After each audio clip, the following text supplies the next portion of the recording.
Hi అండి, అందరికీ నమస్కారం. వెల్కమ్ బ్యాక్ టు స్మార్ట్ తోట సిస్టర్స్. మా ఛానల్ని ఎవరన్నా కొత్తగా చూస్తున్నట్లయితే మా ఛానల్లోని వీడియోస్ చూడండి.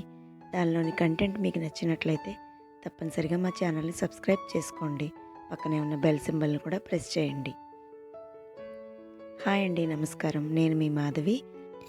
ఈరోజు మీ అందరికీ నేను ఎంతో హెల్దీ రెసిపీ అయిన పుదీనా నిలువ పచ్చడిని చూపించబోతున్నానండి. పుదీనా అంటే చాలా ఫ్లేవరబుల్గా ఉంటుంది కదండి. అందరికీ ఈ స్మెల్ కూడా చాలా ఇష్టపడతారు. ఈ పుదీనా వల్ల చాలా యూజెస్ ఉన్నాయండి. ఈ పుదీనా యూజ్ చేయడం వల్ల మన జీర్ణశక్తి కూడా బాగా ఇంప్రూవ్ అవుతుంది. అంతేకాకుండా వికారం, వాంతులు వంటి ప్రాబ్లమ్స్ అన్నీ కూడా చాలా వరకు తీరుతాయండి. ముందుగా నేను ఒక పెద్ద సైజు పుదీనా కట్టను తీసుకున్నాను. దాని ఆకులన్నీ తీసేసి ఇలా వాటర్లో ఒకసారి వాష్ చేసుకున్నాను. దీనివల్ల దాంట్లో ఏమైనా ఇసుక అది ఉంటే మొత్తం క్లీన్ అయిపోతుంది. ఈ నిలువ పచ్చడికి మనం వాటర్ తక్కువగా యూజ్ చేయాలండి. తర్వాత ఈ వాటర్లోంచి ఈ ఆకులన్నీ తీసేసి ఇలా హోల్స్ ఉన్న ఒక బాస్కెట్ లాంటి దాంట్లో నీరంతా పోయే వరకు ఉంచుకోవాలి. తర్వాత ఆ నీరంతా పోయిన తర్వాత ఒక డ్రై ప్యాన్ తీసుకొని దాంట్లోకి ఈ ఆకులన్నీ వేసి వీటన్నిటిని బాగా మగ్గబెట్టుకోవాలి. దీంట్లో ఉన్న వాటర్ అంతా, మాయిశ్చరైజర్ అంతా పోయే వరకు మగ్గించుకోవాలి. చూడండి, ఇప్పుడు ఆకంతా ఇలా మగ్గిపోయింది చూసారా. దీంట్లో ఉన్న వాటర్ అంతా మగ్గిపోయింది ఈ వేడికి. ఈ పుదీనాలో ఉన్న వాటర్ అంతా మగ్గిపోవాలండి. ఏమాత్రం వాటర్ ఉండకూడదు, డ్రైగా అయిపోవాలి లీఫ్ అంతా. అలా బాగా మగ్గబెట్టాలి. ఇలా కలర్ చేంజ్ అవ్వాలి.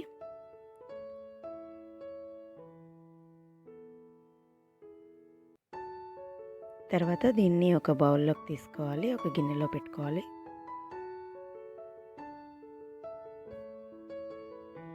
అదే కడాయిలో కొంచెం ఆయిల్ తీసుకోవాలి. ఈ ఆయిల్లో ఎండుమిర్చి వేసుకోవాలి. దీనికి మెయిన్ ఎండుమిర్చేనండి, చాలా టేస్ట్ వస్తుంది. ఒక 10-15 వరకు వేసుకోవచ్చు. ఇంకా ఎక్కువ కారం తినేవాళ్ళు ఉంటే ఇంకా ఎక్కువ వేసుకోవచ్చు. వీటిని కూడా కొంచెం బ్రౌన్ కలర్లో వచ్చే వరకు వేయించుకొని వీటిని కూడా తీసి పక్కన పెట్టుకోవాలి.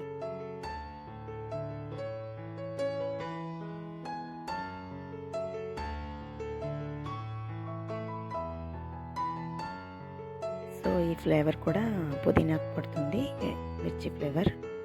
తర్వాత ఇదే ఆయిల్లో ఇందాక మనం డ్రై చేసి పెట్టుకున్న పుదీనా ఉంది కదండి, దాన్ని కూడా వేసుకొని ఈ ఆయిల్లో బాగా డీప్ ఫ్రై చేసుకోవాలి. ఈ గోల్డెన్ బ్రౌన్ కలర్ వచ్చే వరకు వేయించుకోవాలి. ఇప్పుడు ఒక మిక్సీ జార్ తీసుకోవాలి. దాంట్లోకి ఇందాక మనం వేయించి పెట్టుకున్నాం కదండి, ఆ ఎండుమిర్చి అంతటిని దీంట్లో వేసుకోవాలి. దాంతోపాటే ఒక 5-6 వెల్లుల్లి రెబ్బలు కూడా తీసుకోవాలి. దాంతోపాటే ఒక టేబుల్ స్పూన్ జీలకర్ర వేసాను. వీటన్నిటిని ఇప్పుడు ఒక ఫైన్ పేస్ట్ లాగా, పౌడర్ లాగా తయారు చేసుకోవాలి.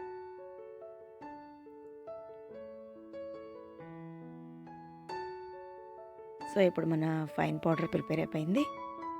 ఇప్పుడు దీంట్లోకి మనం ఇందాక డ్రై చేసి పెట్టుకున్నాం కదండి ఆయిల్లో, ఆ పుదీనానంతటిని దీంట్లోకి తీసుకోవాలి. ఆ ఎండుమిర్చి ఫ్లేవరు, ఈ పుదీనా ఫ్లేవర్ కలిస్తే సూపర్ ఉంటుందండి. చాలా ఫ్లేవరబుల్గా ఉంటుంది.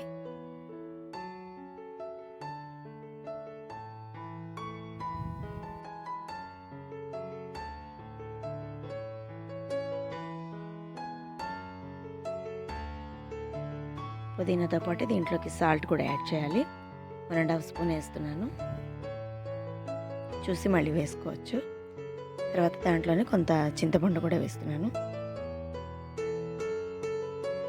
దాంతోపాటు 1 టేబుల్ స్పూన్ నువ్వులు కూడా తీసుకుంటున్నాను. నువ్వులు చాలా హెల్దీ కదండి, చాలా ఐరన్ ఇస్తాయి. దీన్ని కూడా యాడ్ చేస్తున్నాను. వీటన్నిటిని ఒకసారి మిక్సీ జార్లో ఫైన్ పేస్ట్గా తయారు చేసుకోవాలి. ఇప్పుడు మన పుదీనా చట్నీకి తాలింపు వేస్తున్నాను. ఆ ఫైన్ పేస్ట్ని దీంట్లో తాలింపు వేయడమే. అంతే, మన పుదీనా చట్నీ ప్రిపేర్ అయిపోతుంది. ఇలా తాలింపు దినుసులన్నీ ఆయిల్లో ఫ్రై అవగానే దాంట్లోకి మనం ఇందాక మిక్సీ జార్లో ఫైన్ పేస్ట్ చేసుకున్నటువంటి పుదీనా చట్నీని దీంట్లోకి ట్రాన్స్ఫర్ చేయడమే. ఇదిగోండి, వేసేసాను.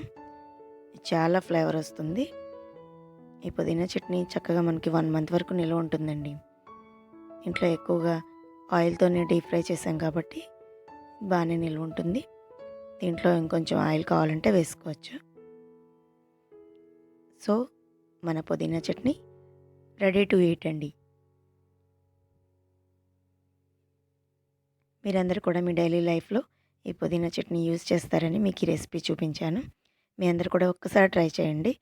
వేడి వేడి అన్నంలో నెయ్యి వేసుకుని చట్నీ వేసుకుంటే సూపర్ అండి. చాలా బాగుంటుంది. ఇప్పటివరకు మా వీడియో చూసినందుకు చాలా థ్యాంక్స్ అండి.